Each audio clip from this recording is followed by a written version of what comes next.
Mozambique's azure seas are some of the richest in the Indian Ocean. Where the deep waters of the Mozambique Channel rise up close to the coast, one can find an incredible diversity of marine life. The coral reefs that stretch along the coastline are alive with activity. Numerous islands break the impact of the ocean and provide a refuge to some of the rarest marine animals in Africa.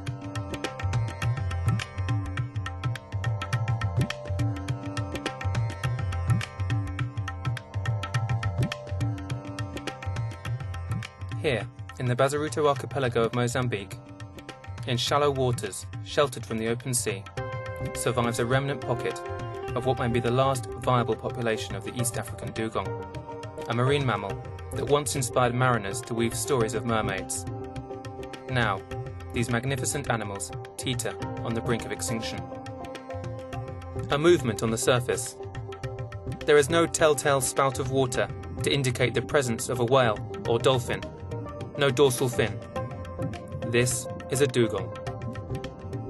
The dugong is protected in Mozambique. It is a flagship species, symbolic of the rich marine biodiversity of Mozambique's coastal waters. Yet, despite its high profile and importance, the dugong is disappearing. An optimistic estimate is that around 100 animals are left in the archipelago, and it is debatable whether this is enough to secure the survival of the species. To understand why the dugong is so vulnerable, we must explore first its natural history and how it came to be the unique animal that we see today.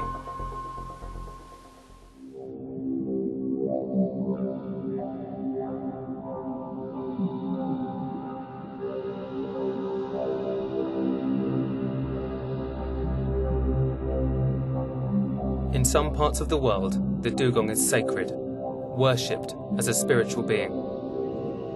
The Australian Aborigines forged a deep allegiance with the dugong, telling dreamtime stories of dugong riders that travelled on animals that once were men themselves. Fishermen in Tanzania tell a story of a spirit dugong that swims in the open seas, and unless we halt their extinction, dugongs may become just that, ghosts, a memory in the water. From its emergence as a separate life form some 55 million years ago, the species has followed an evolutionary path that has ultimately led to the precarious position in which it exists today.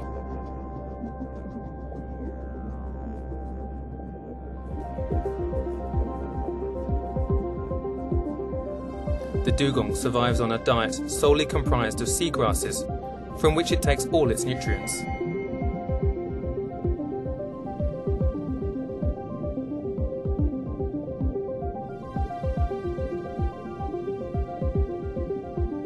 Like the elephants, with which it may have a common ancestor, it has to consume vast quantities of vegetation, seagrass, that is particularly low in nutrients.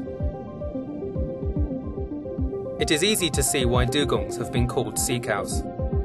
The bristles on the snout are used for finding the grasses. The lips and muzzle are used for digging out the roots and tubers. The dugong occupies a specific ecological niche. Every day the dugong eats many kilograms of seagrass to sustain its large bulk.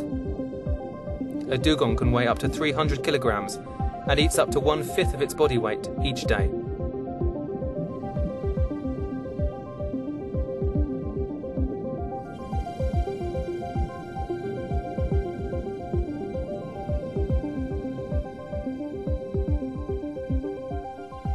Through digestion, these grasses are converted to nutrients that benefit numerous marine species like crabs, shrimps, and the grasses themselves. Most importantly for the coastal population, they benefit the fish.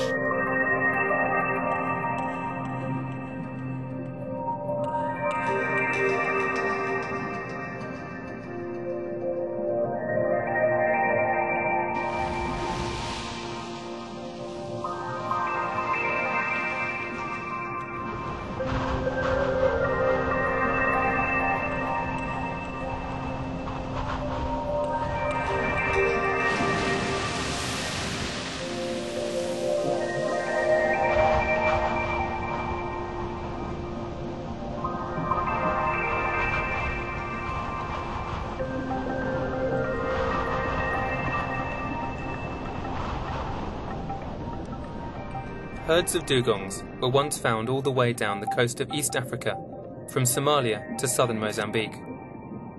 By the early 1970s, dugongs were mainly confined to isolated populations in Mozambique.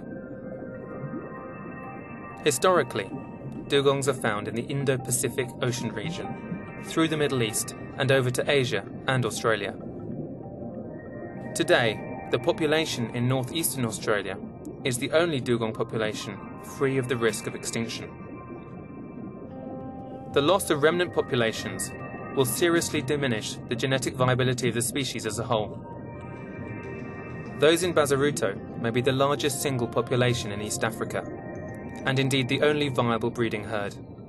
However, pressures on their aquatic realm are increasing as the coastal population struggles over limited resources.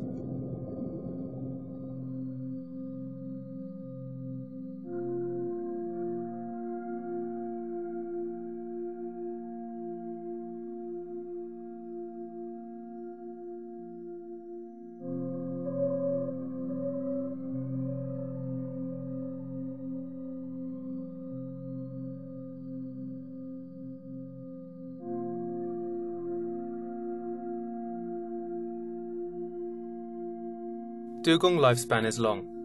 They are very slow to mature, living up to 60 years in age. Their reproductive rate is low, with only a few calves born in a lifetime. This contributes to the fragile balance that exists within a breeding herd.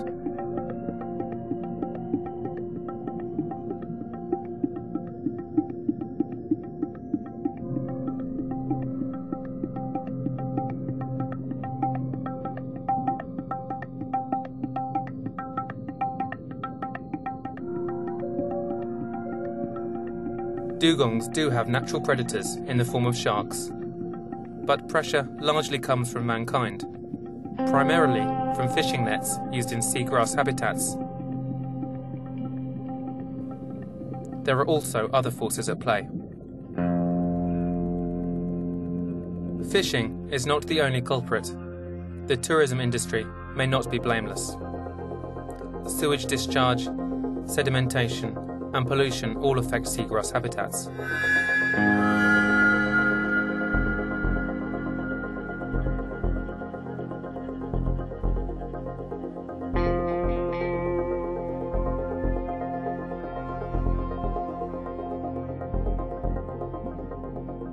Noise pollution from increased boat traffic is also implicated in driving the dugongs away from the few safe areas that exist. A more ominous threat may shape the future survival of the dugongs of Bazaruto. The discovery of reserves of valuable fossil fuels has opened up some of the most pristine areas of the coastline to seismic prospecting with blasts of compressed air. Sound travels far underwater and can negatively impact on marine mammals. Have we already committed the dugongs of East Africa to the list of animals that once made our planet their home? Or can we promise more concrete solutions to halt their decline? It is almost impossible to effectively police the whole of the Bazaruto Archipelago. Currently, the fate of the species is in the hands of the few under-resourced rangers, passionate conservationists, and organisations that can at best only protect a part of its range.